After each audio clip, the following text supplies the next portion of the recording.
mais um trabalho bem interessante do American College of Cardiology 2022, que acabou de ser publicado no New England, o SHAP Trial, Chronic Hypertension and Pregnancy Trial. Ou seja, o que é que eu faço com a gestante hipertensa? Quando é que eu devo tratá-la? Enfim, aí só alguns dados interessantes. Se a gente for ver o total de gestantes, cerca de 2% tem hipertensão crônica. Hipertensão crônica é aquela que ou já existia antes da gestação, ou que aparece, né, ali nas primeiras semanas de gestação, primeiros meses. Beleza, qual o problema disso? Gestantes que têm essa hipertensão crônica têm 3 a 5 vezes mais determinados eventos aqui, né? Por exemplo, pré-eclâmpsia, parto prematuro, enfim, ou seja, é uma coisa ruim. Beleza, então vai lá e trata, né, Eduardo? Fácil. Na verdade não é tão simples, porque as evidências que tem mostrando que há benefício em você tratar a gestante com hipertensão são para níveis mais altos de pressão, 160 ou maior de sistólica, 110 ou maior de diastólica. Contudo, quando você vai para gestantes, 80% das gestantes que têm pressão alta não tem níveis tão altos, tem níveis mais a menos, né? Acima de 140, mais abaixo de 160, acima de 90 de diastólica, mais abaixo de 110. A maioria é isso. E para esse grupo, especificamente, a gente simplesmente não sabe se você tratar essas pacientes, você vai diminuir eventos como parto prematuro, pré-eclâmpsia, etc. E para piorar, ainda tem alguns trabalhos que sugerem que se você usar antihipertensivo nessas formas mais leves de hipertensão na gestação, você poderia causar ali, aumentar o risco de baixo peso ao nascer dos bebês. Então, complicado. Não seria interessante, então, se a gente tivesse um trial que, né, ajudasse a bater o martelo nisso? Vale a pena tratar essa gestante? Estou frente a uma gestante que tinha hipertensão prévia e que está com a pressão de, sei lá, de 144 por 92. Vale a pena a gente tratar? E aí vê que é interessante, quando a gente vai para a SBC mesmo, a diretriz de hipertensão, vê o que a diretriz fala. Não existe consenso com relação ao valor de pressão para indicar tratamento medicamentoso, né, na gestação.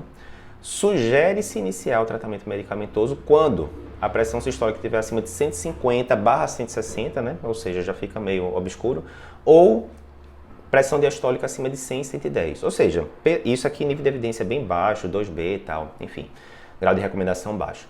Ou seja, mais uma vez, se hoje em dia eu pegasse uma gestante com a pressão de 144 por 92, por 94, né, a evidência da diretriz não é muito favorável de se tratar. Beleza, então foi feito esse SHAP Trial, alguns detalhes, né, critérios de inclusão. Ele pegava um gestante com hipertensão, idade gestacional abaixo de 23 semanas, né, hipertensão crônica. Eles excluíam gestantes que tinham pressão muito alta, acima de 160 por 110, porque essas você já ia tratar mesmo, né? Entre outros critérios de exclusão. E era dividido em 2 braços. Um braço era o de tratamento ativo. Pressão passou de 140 por 90, eu trato, certo? O outro era mais conservador. Se passar de 160 de sistólica ou de 105 de diastólica, aí tudo bem, a gente trata. A diferença era essa, basicamente.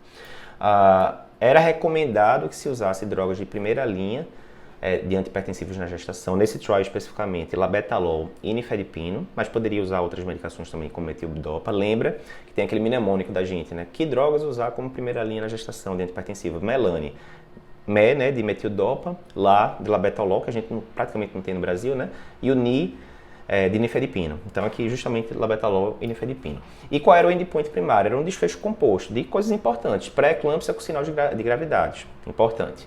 Necessidade de induzir parto pré-termo. Está tendo algum problema com a gestante, está tendo algum problema com o bebê, eu tenho que induzir o parto e acabar a gestação logo, né, antes de ter 5 semanas. Desfecho importante. Descolamento prematuro de placenta. Desfecho importante.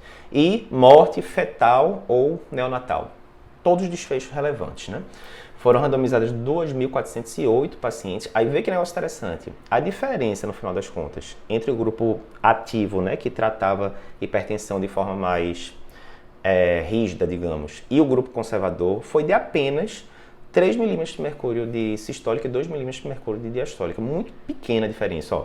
A pressão sistólica no grupo conservador era 132, no grupo intensivo era 129, 3 milímetros só de diferença. Aí você fala, 3 milímetros de diferença, não vai ter diferença nenhuma esse trabalho, né? A diferença é tão pequena e teve uma diferença muito grande. Quando a gente vai ver em relação ao endpoint primário, o endpoint primário aconteceu, né? Aproximadamente 30% das gestantes do grupo intensivo e 37% do grupo conservador. Resumindo, a cada 15 pacientes que você tratava, você evitava um desfecho desse composto de pré-eclâmpsia, parto prematuro, etc. Reduziu basicamente pré-eclâmpsia com sinal de gravidade e necessidade de induzir parto pré-termo, né? 2 desfechos relevantes. E melhor, ou seja, teve benefício em relação ao que a gente queria saber e não teve malefício. Não aumentou a taxa de crianças nascendo com baixo peso, né, para a idade gestacional. Então, trabalho muito importante, né, porque ele muda o que a gente vê nas diretrizes hoje em dia. As diretrizes hoje em dia, como eu citei ali da SBC, isso muda muito de diretriz para diretriz. O grau de recomendação que a gente tem para tratar a hipertensão é muito, né, muito fraco ali e se recomendava tratar com níveis maiores. Por esse trabalho e claramente com desfechos, né, relevantes e tal, você tratando a cada 15 gestantes que você trata, o NNT muito bom, né, número necessário para tratar, a cada 15 gestantes que você tratava, você evitava um desfecho que, mais uma vez, não é desfecho qualquer não, é pré-eclâmpsia grave, problemático, parto pré-termo, problemático, descolamento prematuro de placenta, bronca, morte fetal e neonatal, problema grande. Então, assim, reduziu desfechos relevantes, né, principalmente pré-eclâmpsia e necessidade de induzir parto pré-termo. Trabalho bem interessante e que a gente vai discutir no resumão do congresso. Na quarta-feira vai estar eu, Dr. Fernando, Dr. Remo, Dr. Renato Lopes, resumindo aí os principais trabalhos do congresso. Certamente esse daqui vai estar entre eles.